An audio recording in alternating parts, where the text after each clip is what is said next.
नमस्कार दोस्तों, जय जोहार। रॉबिनहुड सीरीज के पिछले एपिसोड में अब तक आपने देखा टंटिया मामा अलग अलग भेष बनाकर अलग अलग जगहों पर घूम रहे थे। वहीं बिजनिया सुंदरेल गांव में गए हुए थे। उधर दूसरी ओर टंटिया मामा ने बोन्या भील को संदेशा भेजा। पिछले दिनों बारी गांव में चोरी हुई थी। सोभान भील के यहाँ हुई उस चोरी का झूठा इल्जाम मुझ पर लगाया गया था। तुम एक काम करो, उस जेलिम को देख लो जिसके पास चोरी का माल मिला था। उधर दूसरी ओर बोन्या और लक्ष्मण के दिमाग में अलग ही खिचड़ी पक रही थी। कहानी अब आगे।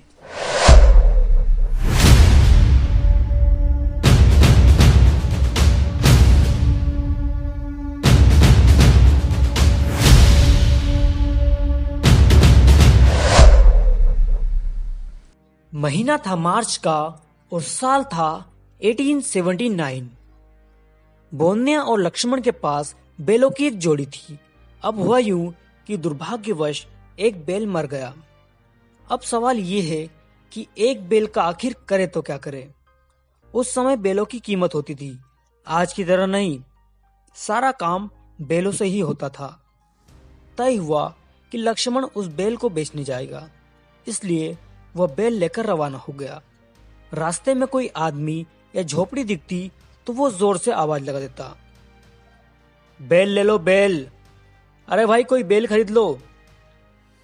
बैल भी अच्छी नस्ल का था तो विश्वास था कि जल्दी ही अच्छी कीमत में बिक जाएगा, पर कोई खरीदार नहीं मिला।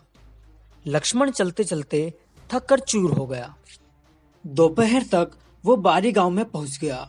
उसे दूर से एक झोपड़ी दिखाई दी। उस बियाबान में वो गांव के बाहर एक अकेली झोपड़ी थी। उसने फिर से आवाज लगाई, बैल ले लो बैल, अरे भैया कोई बैल खरीदेगा क्या। बारी गांव की उस झोपड़ी में जेलिम नाम का आदमी अपने 4 बेटों के साथ रहता था। बाप कई सालों से विधुरी था और चारों ही लड़के कुंवारे। घर का सारा काम वो खुद करते थे और बड़े परेशान रहते थे। जेलिम बुढ़ा अपने आप को बड़ा सयाना समझता था। उसने जब यह आवाज सुनी तो वो लड़कों से बोला, कौन आवाज दे रहा है, देखो तो जरा। लड़कों ने देखकर बताया कि कोई आदमी बैल बेचना चाहता है। जेलिम ने कहा, एक काम करो, उसे यहाँ बुला कर लाओ। लड़कों ने आवाज देकर लक्ष्मण को उनके घर बुलाया।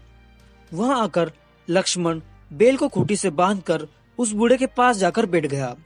बूढ़े ने पूछा, हाँ भाई कौन है तू और कहां से आया है। लक्ष्मण बोला, दाजी मैं पास के ही गांव में रहता हूं। मेरा एक बैल मर गया है और अब एक बैल से कैसे खेती हो पाएगी, इसलिए इसे बेचने निकला हूं। अच्छा, क्या मोल है तेरे बैल का। लक्ष्मण बोला, दाजी आप तो मेरे पिता की उम्र के हैं। आपने तो कई बार बैल खरीदे और बेचे होंगे। आप ही बता दीजिए ये बैल कितने रुपयों का है।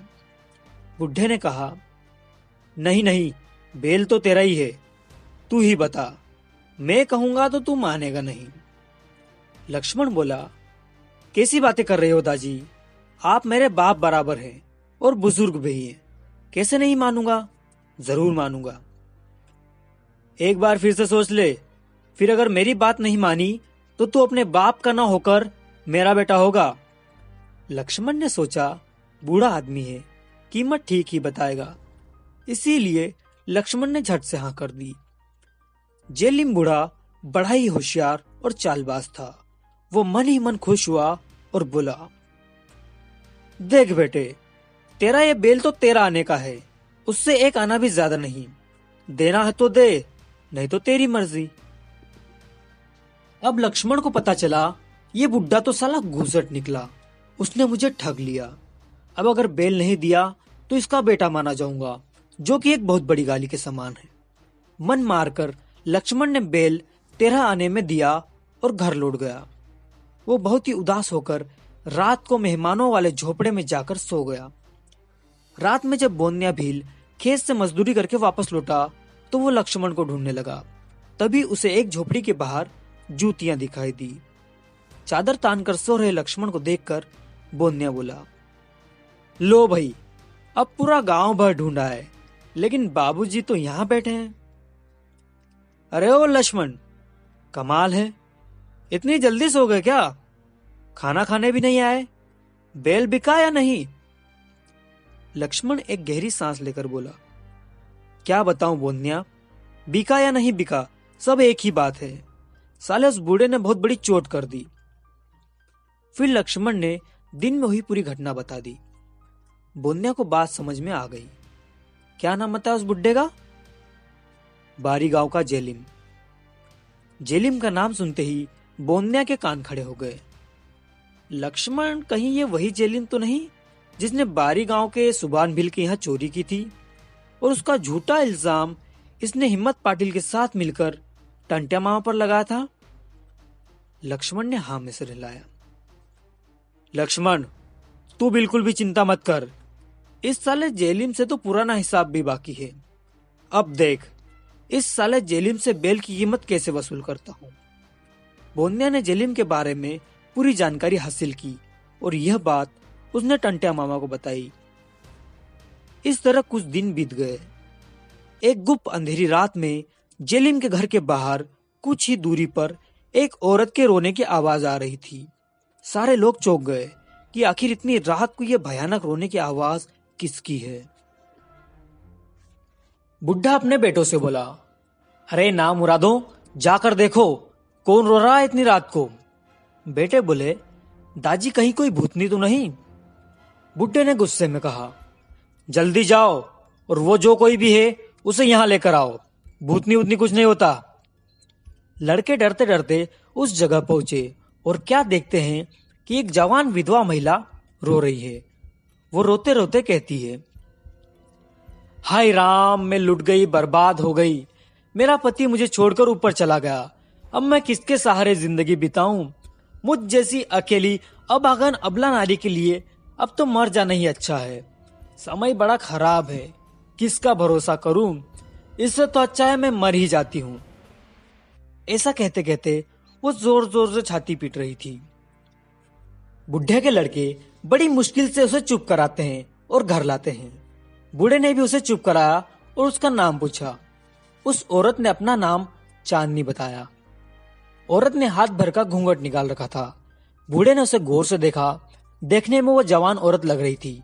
ये देखकर बुढ़े के मन में लड्डू फूटने लग गए। उसने अपने बेटों से कहा, एक काम करो, इसे खाना खिलाकर पास वाले झोपड़े में सुला देना। अगले दिन जब सब लोग जागते हैं तो सब के सब हैरान रह जाते हैं। वो लोग देखते हैं कि किसी ने पूरे घर की साफ सफाई करके चमका दिया है। मटके पानी से भरे हुए हैं, चूल्हा जल रहा है और वो औरत अब वहां से जाने के लिए तैयार हो रही थी। बुड्ढे ने यह सब देखकर कहा, तू अब कहीं नहीं जाएगी चांदनी, आज से तेरी पूरी जिम्मेदारी हमारी। इस पर चांदनी बोली, वो सब तो ठीक है जी, लेकिन मैं एक विधवा हूं और फिर लोग क्या कहेंगे? बूढ़ा बोला, देख चांदनी, पहली बात तो यहां कोई आता जाता नहीं, और अगर आ भी गया तो कह दूंगा कि मेरी रिश्तेदार है। तुम ये सब चिंता छोड़ो और खुशी खुशी यहां रहो, ठीक है? अब घर का पूरा काम चांदनी ने संभाल लिया। कहां वो लड़के बेचारे सारा दिन आटा पीसना, पानी भरना, खाना बनाना, कपड़े धोना, झाड़ू लगाना और ना जाने क्या क्या नहीं करना पड़ता था उन्हें। अब उन्हें सब किया कराया मिल जाता था। बेचारों ने कभी किसी औरत के हाथ का बना खाना तक नहीं खाया था, कच्चे पके रोटे ही खाए थे। विधवा महिला ने सबका मन मोह लिया। कुछ दिन ऐसे ही मौज में बीत गए। चारों बेटों के मन में लड्डू फूट रहे थे कि पिताजी का सबसे लाडला तो मैं हूं, इसलिए पिताजी मेरी शादी इस चांदनी के साथ करेंगे। सब के सब मन ही मन में अपने घर बसा रहे थे।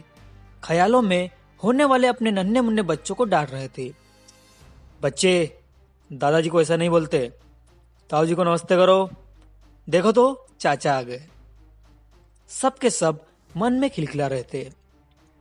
इधर ये सब सोचा जा रहा था और उधर बुढ़ा अलग ही जुगाड़ में चल रहा था। बुढ़े ने एक दिन अपने चारों बेटों को पास बुलाकर बिठाया और प्रेम से बोला, देखो मेरे प्यारे बच्चों, कितना काम करते हो तुम लोग। मैं सब देखता रहता था, पर और कोई चारा भी तो नहीं था। तुम्हारी माँ तो तुम्हें बचपन में ही छोड़कर चल बसी। माँ का प्यार पाने के लिए कितना तड़पे हो तुम लोग, मैं सब जानता हूँ, पर मैं क्या करता, मजबूर था। मेरे लालों, माँ के हाथ का खाना कितना स्वादिष्ट होता है ये भी नहीं पता था तुम्हें। बिना औरत के घर कितना सूना लगता है।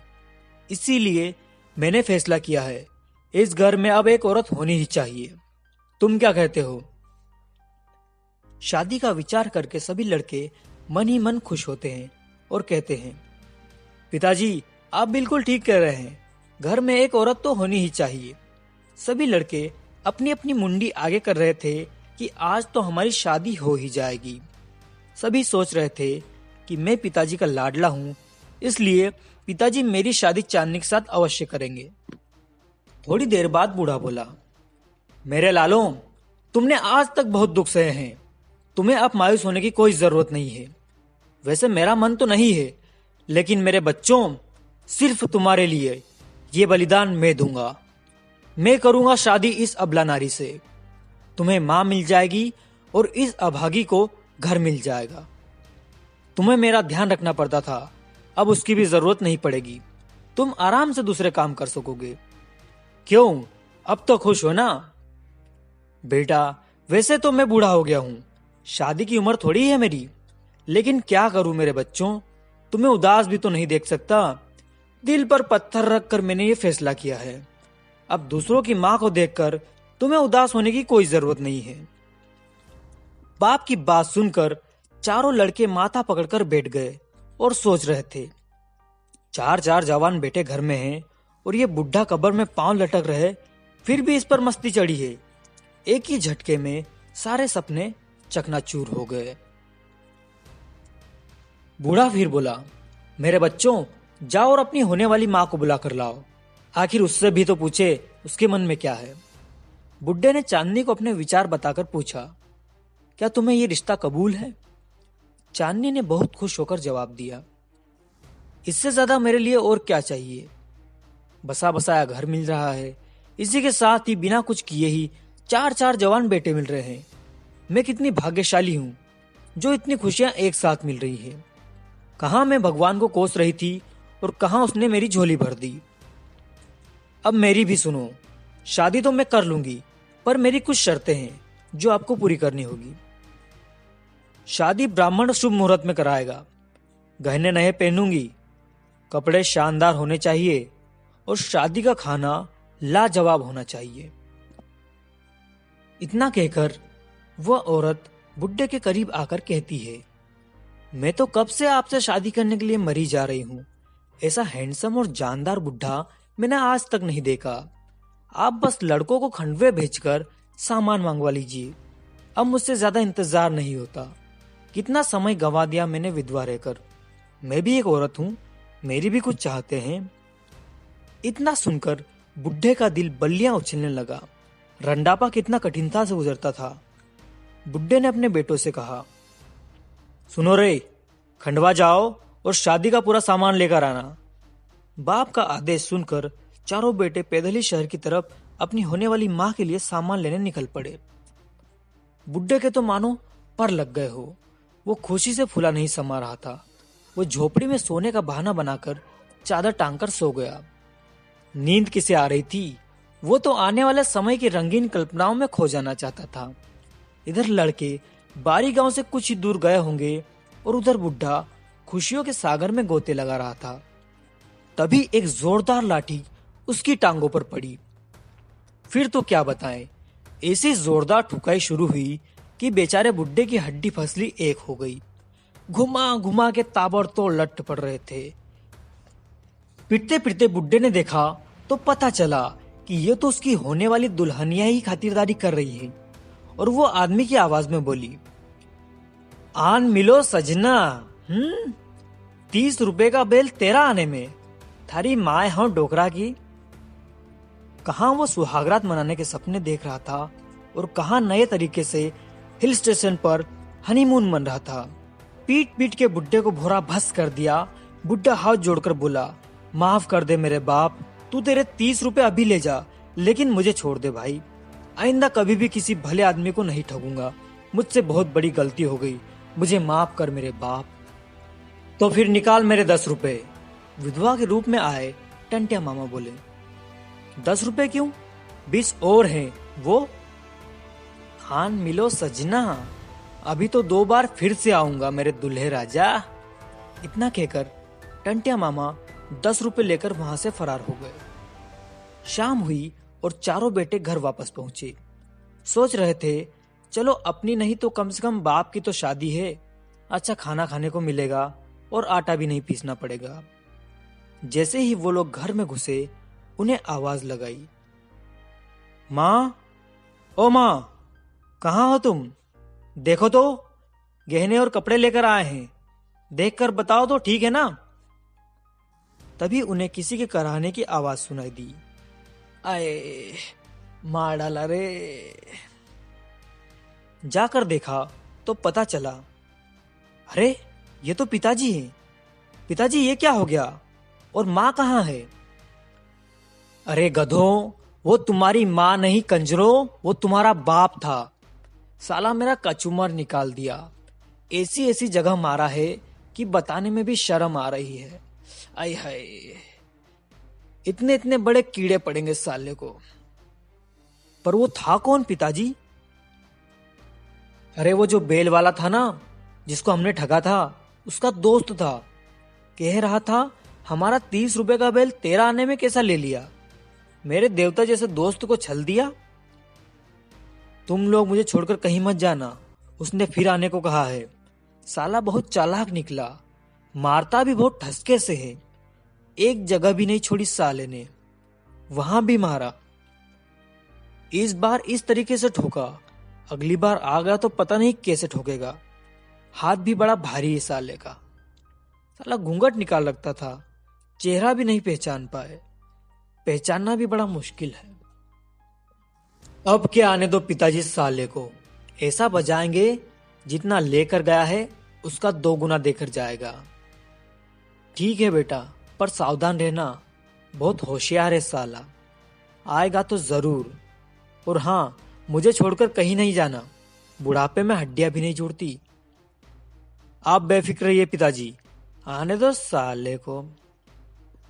कुछ दिन ऐसे ही बीते, कोई 2-4 दिन। गांव की गलियों में एक आवाज सुनाई दी, इलाज करवा लो इलाज, 1 बाम 4 काम, 2 आने में टाइगर बाम। कैसा भी दर्द हो गारंटी के साथ इलाज, पुराने से पुराना दर्द छू मंतर कर देगा ये वैद्यराज। बंगाली बाबा के नुस्खे और हिमालय की जड़ी बूटियों से देशी इलाज, सस्ता और टिकाऊ सांडे का तेल, ठीक करने की गारंटी के साथ। बाहर का शोरगुल सुनकर बुड्ढे ने उस शख्स को बुलाया। वैद्य जी आए, बकायदा सम्मान के साथ उन्हें खाट पर बिठाकर बुड्ढे के दर्द के बारे में बताया गया। और ऐसा बताया गया कि ऊंचाई से गिर गए थे और चोटें लग गई। वेदराज ने बुड्ढे के अंग अंग को उंगली से दबाकर परीक्षण किया और पूछते गए, बाबा यहाँ दर्द ज्यादा हो रहा है क्या? सही बोल रहा हूं ना मैं? वैद्य जी को तो मालूम ही था कि मैंने कहां कहां लट्ठ बजाए थे। वैद्य जी की विद्या देखकर सब लोग दंग रह गए, कानाफूसी होने लगी। बड़े ही पहुंचे हुए वैद्य जी मालूम होते हैं, छू कर ही बता देते हैं कि दर्द कहां हो रहा है, जानकार लगते हैं। वैद्य जी ने कहा, देखिए चोटें गहरी है, इसलिए कुछ दिनों तक इनका इलाज करना होगा। आप ऐसा कीजिए, इन बाबा जी को गांव के बाहर मेरे तंबू वाले दवाखाने में ले आइए, वहां हम इनका इलाज करेंगे। दादी की हालत ऐसी नहीं थी कि वो कहीं भी जा सके। सबने मिलकर विनती की, उम्र का वास्ता दिया और मेहनताना डबल देने का वादा किया। वैद्य जी ने पहले तो कहा दूसरे मरीजों को भी देखना पड़ता है, लेकिन इतनी मेहनत करने पर वे मान गए, क्योंकि वो महान दयावान व्यक्ति जो ठहरे। अब रोज रोज न जाने कितने तेलों से रोजाना मालिश की जाने लगी। वैद्य जी मीठी मीठी चिकनी चुपड़ी बातें करके किसी भी प्रकार से बेटों को आधे दिन के लिए कहीं दूर भेजने की कोशिश कर रहे थे, पर वो बुढ़े को छोड़कर कहीं जाते ही नहीं थे। अब किस्मत का भी क्या कहें, चीज ही ऐसी है, कभी भी बदल सकती है। और एक दिन किस्मत मेहरबान हुई और बारी गांव में एक बुढ़े की मौत हो गई थी। समाज का ही था तो भोज का आमंत्रण मिला। बेटों ने सोचा क्यों ना भोज में जाकर हलवे की दावत उड़ाई जाए, पर बाप को अकेला छोड़कर भी तो नहीं जा सकते थे। कहीं वो औरत फिर से आ गई तो बंटा ढार कर देगी। बुड्ढे ने बेटों के मन की बात पढ़ ली और कहा, एक काम करो बच्चों, दावत में जाकर जल्दी से लौट आना। लड़के तैयार हो गए, लेकिन वेद जी को भी साथ ले जाने की जिद पर अड़ गए। वेद जी ने बहाना बनाकर मना करने की कोशिश की कि मैं मृत्यु भोज के सख्त खिलाफ हूं, इसलिए मैं वहां नहीं जा सकता। मैं यहीं रहूंगा और फिर दोपहर को दाजी की मालिश भी तो करना है। एक काम करो, आप ही चले जाओ, मैं दाजी का ख्याल रख लूंगा। लेकिन बेटे नहीं माने और वेद जी के बगैर जाने से मना कर दिया। तब बुड्ढे ने भी जोर देकर वेद जी को साथ जाने के लिए मजबूर कर दिया। वेद जी ने कहा, अब तुम लोगों की भी यही इच्छा है तो ठीक है, लेकिन मैं वहां भोजन नहीं करूंगा। इसके बाद सब लोग बारी गांव पहुंचते हैं। चारों बेटों ने भोज में जाकर भरपेट हलवा लपेटा। वापस आते वक्त लड़के देखते हैं कि वहां कुछ जवान कबड्डी खेल रहे थे। उन्हें देखकर लड़कों में भी जोश आ गया। वेद जी को कुछ देर बैठकर देखने का कहकर सब लोग कबड्डी के मैदान में उतर गए। जैसे ही उन लोगों का ध्यान भंग हुआ, वेद जी ने अपने जूते हाथ में उठाए और दबे पांव आ पहुंचे झोपड़ी में। वेदराज को अकेले देख बुड्ढे ने पूछा, वे चारों कहाँ हैं महाराज, और आप इतना मुस्कुरा क्यों रहे हैं? इस पर वेद जी ने एक शैतानी मुस्कान दी और बोले, जेलिंदा जी, वो लोग तो वहां कबड्डी खेल रहे हैं और मैं यहां आपके साथ कबड्डी खेलूंगा। इतना सुनते ही बुड्ढे की खाट के नीचे से जमीन पर पानी टप टप टपकने लगा।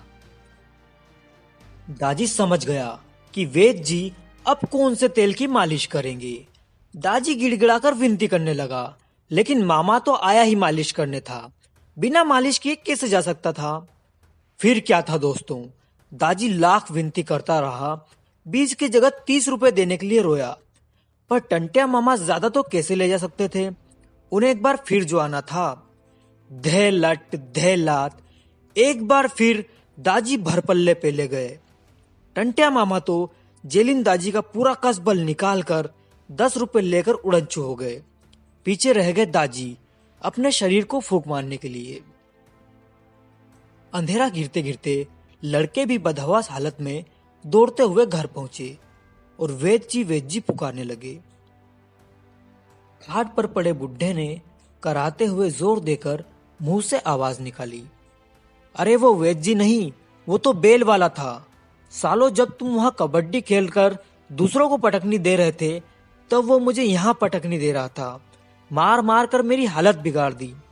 अब जल्दी से आओ और मुझे उठाओ, मैं कब से इस गीले बिस्तर में पड़ा हूं। साले ने क्या पीटा है, जैसे कहीं से इसकी भी ट्रेनिंग लेकर आया हो। अब पछता रहा हूं कि क्यों मैंने उसको छला। ये तो आ बैल मुझे मार वाली कहावत हो गई। कह रहा था एक बार फिर से आएगा। अब क्या अगर उसने मुझे धो दिया तो मैं जिंदा किसी भी हालत में नहीं रहूंगा। लड़के गुस्से से लाल हो गए। अब की बार आया तो हगा के ही छोड़ेंगे। बूढ़ा बोला, अरे कंजरों, उसे बाद में हगाना, पहले मुझ हगे हुए को तो साफ कर दो। सब बिस्तर और कपड़े खराब कर दिए साले ने। वो जबान का पक्का है, फिर से आएगा जरूर। 1 मिनट, उस बूढ़े व्यक्ति ने कहा, वो आएगा जरूर। तो अब किस रूप में आएंगे टंटिया मामा? 30 रुपए वसूल करने थे, जिसमें से 20 रुपए की वसूली हो चुकी थी।